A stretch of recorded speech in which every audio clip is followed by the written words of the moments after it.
Hey Bears, Eric here, and in today's video, we're going to react and laugh at Melonie Mac, who is once again talking about a show that she's not watching. This is the laziest form of criticism, to criticize and talk about something that you're not even engaging with. I've already called her out on that. There's a video about it. Go watch it from a few days ago. Anyway, the title of this video is The Acolyte, Star Wars The Acolyte is an Embarrassment. And keep in mind, she's calling it an embarrassment while getting second and third hand information off the internet. No, Melonie, that is an embarrassment. You are an embarrassment. You should be embarrassed that you are trying to criticize a show that you're not even watching. I don't care how many things you read, how many articles you've digested, how many bad faith videos you've consumed. Unless you're actually watching something and engaging with something, you're never going to get a good enough experience with that thing to be able to talk about the value of it. You're just not going to. It's impossible. Anyway, grab yourself a snack, grab yourself something to eat, grab yourself a drink. We're going to watch this. I don't know if I'm going to make it through the whole 15 minutes. We're going to give it a go. I might have to tap out, but if not, we'll see where this takes us, this whole thing. Here we go. Who would have thought the purported gayest Star Wars thing ever would turn out to be astronomically cringe? How do you know you're not watching it? That's really cringe. Actually, that's really cringe. Watching a fake-ass Avril Lavigne try to criticize something she's not even engaging with. That's cringe. Tends to be shocked. Let's go ahead and dive into some of what was going on in the last episode of Star Wars, the Troglodyte, the Trashcolite, the Acolytes. Okay. Those were all fails. Every single one of those.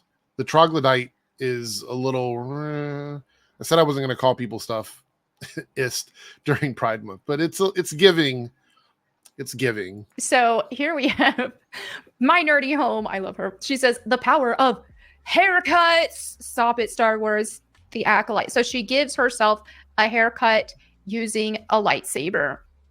Yeah, and we've already seen that somebody was sharing online that's already happened in previous iterations of Star Wars. But Star Wars tourists who like to act like there's something wrong with this have to pretend to be experts and therefore overlook things that have already happened in Star Wars.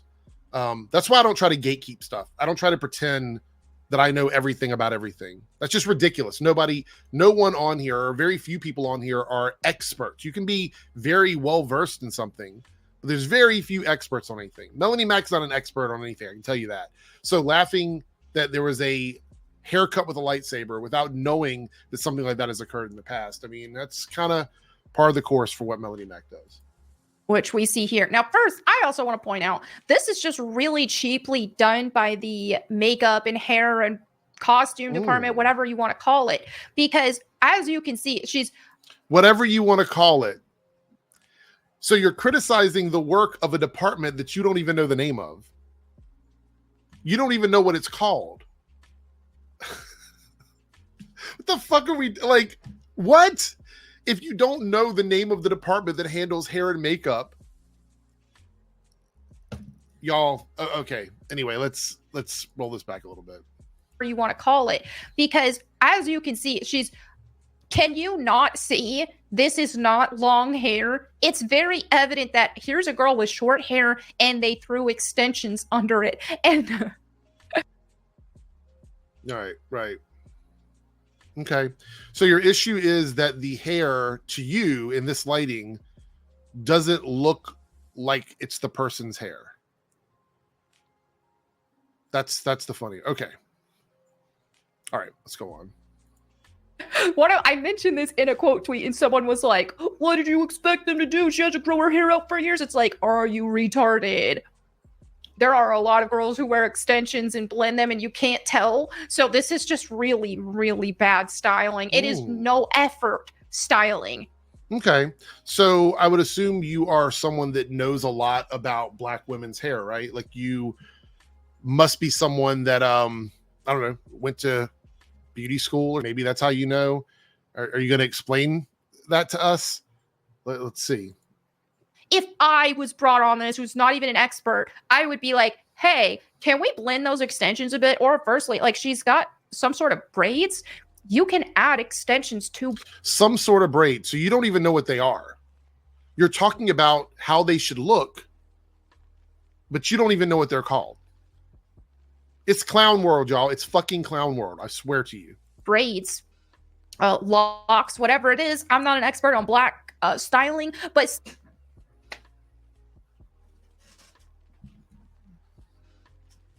you're sitting here telling them, professionals in hair and makeup, you are telling them how to style a type of hair that you don't even know what it is. And then you admit that you're not someone who is an expert on black women's hair. Let's listen to a clip from Amandla in an interview where she talks about this and the care and work that went in to making sure the hairstyles were authentic. Let's just take a listen. Oh, I love a good hairstyle. And the protective styles were really protective styling. Like, we got braids, there was locks. You gave us like a little fringe lock, ombre, multi-layered situation. How much did you have to say, or did you have any say in kind of May's look? Yeah, I did. It was a real collab. We had meetings about it. Yeah, our head of department, Jeremy Woodhead and Kamanza, we had meetings with Leslie and our costume designer, Jennifer Bryant, and we sat down and we thought about, okay, what do we want? I mean, so far it sounds like they did their due diligence, Melonie, but let's listen to what else she has to say. What this femme fatale to look like. And I mean, one of the complicated things we had to figure out was how to make also these two characters look like each other, but differentiate them. And it was actually my hairstylist, Vernon Francois, who brought forward the idea of clay rolled dreadlocks inspired by Ethiopian tribes. So tell me, Melonie, what do you know about clay rolled dreadlocks from Ethiopian tribes? What do you know about how they're supposed to look? Anything? Didn't think so. We also wanted to include the silhouette of the hime hairstyle, which is a traditional Japanese hairstyle. And what do you know about that, Melonie Mac? Do you know about that one? Or we're just playing stupid at this point with you? So we combined the two because we thought that tonally it really fit in this world. And we wanted OSHA to kind of have that reference to the Omo Valley of Ethiopia in particular, to be really direct. So it's a combination of those things. Interesting. So it sounds to me like the hair and makeup, or whatever we want to call it, right, did their due diligence and looked into these hairstyles to make sure that they were going to work for the show, that everybody involved had a chance to speak up about it. I think they know what they're doing. And just to go a little extra on here, Vernon Francois that she spoke about is literally an expert on this style of hair. Literally an expert. So anything you say beyond this sounds really fucking dumb. But that's part of the course for you, really. That's just how you roll, Melonie. It's how you take the L's. Let's continue with her video. Still on braids or locks, like, it's very common that they add extensions to them to give them the long locks or whatever. So they be sure to tell Vernon that. You know, Vernon Francois, the person that runs a international luxury hair care website, does a lot of celebrities, gets paid a lot of money to do it. Be sure to tell him that he did this wrong, Melonie Mac. Could have done that. Or if that's too much work for them, they could have blended the extensions, add some under the short layer, which I don't wear extensions, but my hair's layered. So if I were wanting to make my hair look this long, I would throw in extension pieces like here so that it's so simple.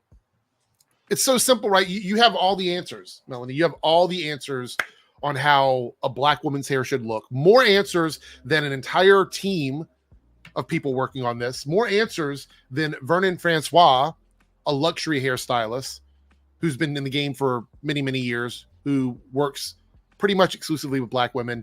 You know more than them. Based on this clip, this completely, like, this is a ripped clip. It's not even the right lighting. This is like the lighting has been increased to make it look the way it looks. There's like a saturation issue with it. You know more than them. All right. It's blended in with the layers, but they didn't even attempt that. It is just very obvious. And it's not even a good color match. So it's like short hair. with long pieces added to it. I know it sounds like a crazy nitpick, but this is Star Wars. This is Star. Well, the thing about it is, if you're going to nitpick something, you need to offer some rational reasons why you're nitpicking it. You are talking about something that is almost irrelevant to the story. This is not a person living on our planet, first and foremost. So the hairstyles are not going to be the same. It feels weird that I even have to say that, but it needs to be said. Hairstyles are not going to be the same. Also, you're talking about a team of workers that you don't even know what the name of the department is. You did not know the person doing the hair. You already admitted that you're not an expert on Black women's hair. You didn't know whether they were braids or locks or whatever. You didn't even know that. You're talking about it when you yourself don't even wear extensions. You said you don't have extensions. So it seems really, really stupid. It makes you look really dumb. And this is why I'm going to continue to do this on this channel. Anytime one of these guys in this space makes a critical video about something, talking completely out of their ass, I'm going to be here to open up the door of rationality. We need a little bit of that. We need to just tear this shit down to the basic stuff. There's a team working on this full of experts that work on Black women's hair. That's it. End of discussion. You can say you don't like it, but don't act like you have the answers. Don't act like you can tell them how to do it when you have absolutely no ability to do what they do. None. Star Wars, you're really going to go that cheap on production? Cheap. Oh, the Force is female. We want to reach women. Well, if you want to reach women. I need to reiterate this. The Force is female was never something that was done by Star Wars for any of their campaigns. It was done by a tennis shoe campaign, and it was like a photo shoot. They always like to bring it up. Melonie Mac, I keep saying this, you're either too stupid or and you're saying it because you're being disingenuous. At this point, I don't think it really matters. You really should stop offering any sort of expert or unqualified opinions about things you don't know about. You really should. Can't tell me women didn't notice this. You know what? Men might not notice it. But a lot of men probably don't notice it. But if you're going to try to reach women as your target audience. Right, because men are not hairdressers. Men are not hairdressers, right?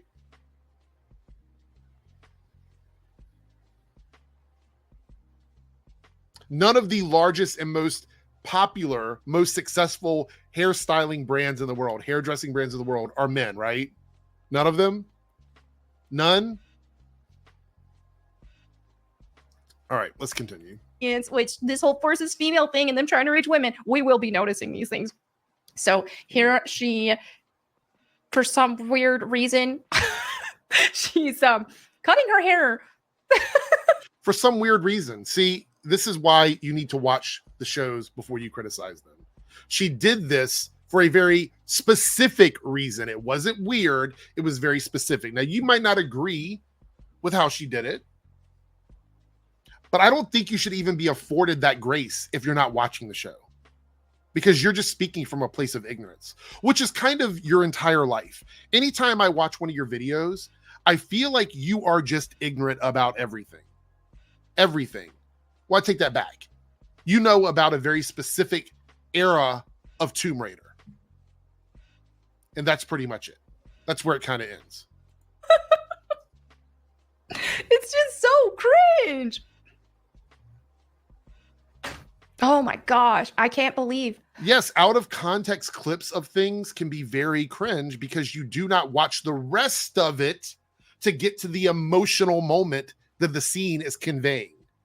I could go back and pick cringe emotional moments out of movies from any era, TV shows from any era, and go, oh, this is so cringe. Yeah, it's cringe because you're watching it out of context. I would be so embarrassed. So a lightsaber, and then, well, I wonder what the frame, if we can actually see. Yeah, there's the frame where they took the extensions off. It's not even cut. I wish this were higher quality, but if you can see, they didn't even, you can see where they took the extension out and then they CG'd some. Oh my. Melonie, lightsabers aren't real. The lightsaber is not going to really cut through the hair. It's going to be CG, and they're going to take the extensions out. This isn't a real person doing a real thing. This is a fictional character doing something in a fictional world. I don't know how to explain this to you and tell you that Santa Claus isn't real, but that's not a real lightsaber. It doesn't really cut through the hair. My goodness, you can like see it on that frame. Disappear, it vanishes. Boom. Then it just completely vanishes. Yeah. And I guess she's just really having a spiritual moment there from using a lightsaber. The spiritual moment is she is taking the place of... Why am I even explaining this to you? Why? We all know it. Like, you just... It's doo-doo breath from you. It's like you're talking out of your ass. Literal doo-doo breath from everything that comes out of your mouth in regards to Star Wars The Acolyte. Because you're not watching the show. So you don't know. To cut her extensions out. I don't even know what the full context of all that is, but I can't believe this stuff is real. So, apparently, hey, some people really do like this stuff, apparently. Because this individual here says the Acolyte spoilers. Oh, this dude pretending to be a woman.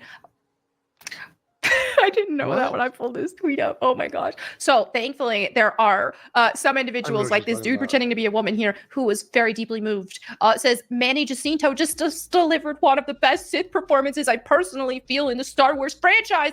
I was literally shaking from his performance. Like, dude, you just think he's hot, which I agree he is. I did notice that when I saw the clip, but is this some impeccable performance? How would you know when you're not watching the show? Doo-doo breath. That's my new term for you and anyone that does the shit you do. Doo-doo breath because you're talking out of your ass. Doo-doo breath, Melonie Mack here. Talking about somebody else's opinion of something they're actually watching and telling them that they're wrong. Based on what? What criteria? You watched a couple of clips? No, he's just a handsome dude. So apparently I've been hearing this Squid Game dude has been carrying the show. I hear he's the only redeeming part. So this Sith dude right here. I have no name. But the Jedi like you might call me Sith. I thought Sith didn't exist right during this time, but anyway. They did exist. Why do y'all keep saying this? In the prequels, the idea that the Sith did not exist is a falsehood. It is a lie. It's not true. That's why there are Sith right under the nose of the Jedi. That is the point. Did you not watch the prequels? Do you not know what happened?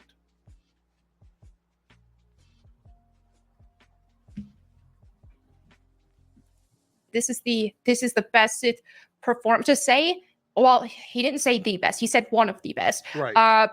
You can say I have a different opinion, but you can't even say that because you're not watching the show. I was going to say, if he said the best, that would be straight up insanity. I'm thinking Revenge of the Sith, Anakin. Oh my gosh, that was just something. Interesting. Revenge of the Sith and Anakin, where the Sith were proven to still exist. Even though you just said that the Sith had not existed. How could they have the Sith in the prequels if the Sith didn't exist? They didn't just pop up out of nowhere. Right? They didn't just appear like 1 minute they're not there, the next minute they are. You do understand that, right? You literally just named the title of a movie from the prequel series that where the Sith were shown to be in existence. Something else. That's my favorite of all the Star Wars stuff. Sith. So her favorite movie in the entire Star Wars franchise is about the Sith being proved to exist when they thought they had been wiped out. But she doesn't understand how there's a Sith in this TV show. Okay. Why risk discovery? Well, I did wear a mask. Double mask. Double What do you freedom? The freedom to wield my power the way I like. Without having to answer to Jedi like you. I want a pupil. An acolyte. Dude, what? This is the groundbreaking performance. What was...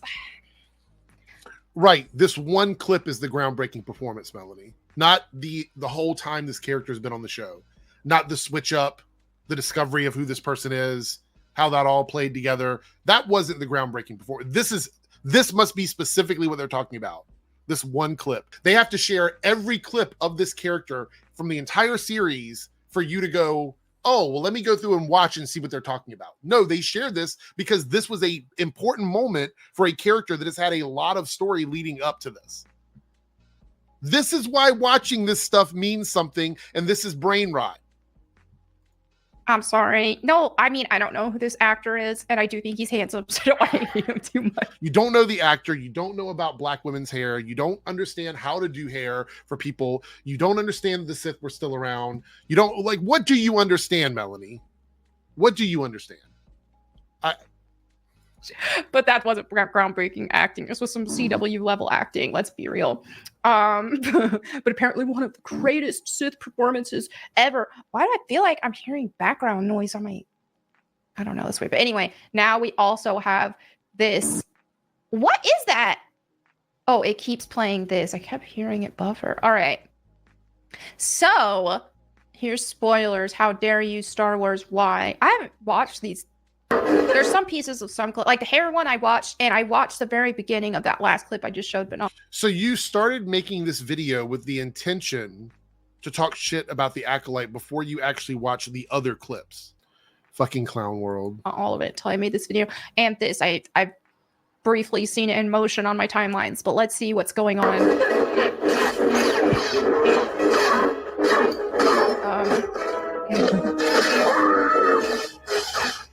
Oh, I think this person is mad that she died because, okay, I thought that getting stabbed by a lightsaber didn't kill people anymore, but apparently it does.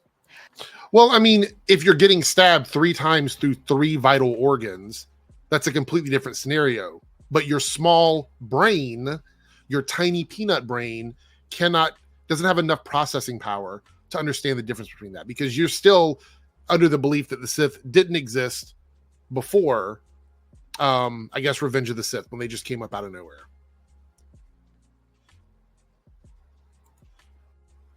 Now it does. Nar! Nar! Oh gosh, I could not possibly be any less interested than I already was. Well, I guess the cringe. But you're going through and watching it on clips. I'm going to say this again. I'm not interested in sports. And you know what I don't do? I don't go through and watch clips of sporting events and make videos about it, talking about it like I'm some sort of expert. I don't do that because that would be irresponsible. It would be clown energy. It would be L energy. It would be doo-doo breath. That's what it would be. But that's what you're doing. Why don't you just watch the fucking show? How much harder could it be for you to spend 30 minutes watching an episode versus scouring the internet and spending 16 minutes watching clips to laugh about it? At the very least, then you would have some credibility in talking about the show. The cringe lesbian witches was kind of peak for cringe. Yeah, we're not going to do this. This is where we're going to stop, because what's going to happen here, this is typical Melonie Mac. She's going to read an article from someone else talking about a show that she's not even watching. Literally the laziest kind of content you can do here. Right now, all this corruption, corrupt ideology is just being inserted into everything, and people who actually care about stuff beyond themselves are the ones who are seeing things that they once loved be ruined. So I see this time and time again with what's going on with Tomb Raider, for example. I couldn't have predicted that. I couldn't have predicted it better than that, with the fact she was going to bring up Tomb Raider. That's literally what she does. She talks about Tomb Raider. She compares everything to Tomb Raider. It's quite funny to me. Yeah, I'm pretty sure she said some dumb shit when she was reading the article, but I can't be bothered to listen to her read propaganda. We're not going to do that here. But I will say this. The funniest thing about all of this is the people talking out of their ass with doo-doo breath about TV shows and movies they're not watching. This has become my new favorite thing to do, to go through and call them out on it, because it doesn't make any sense.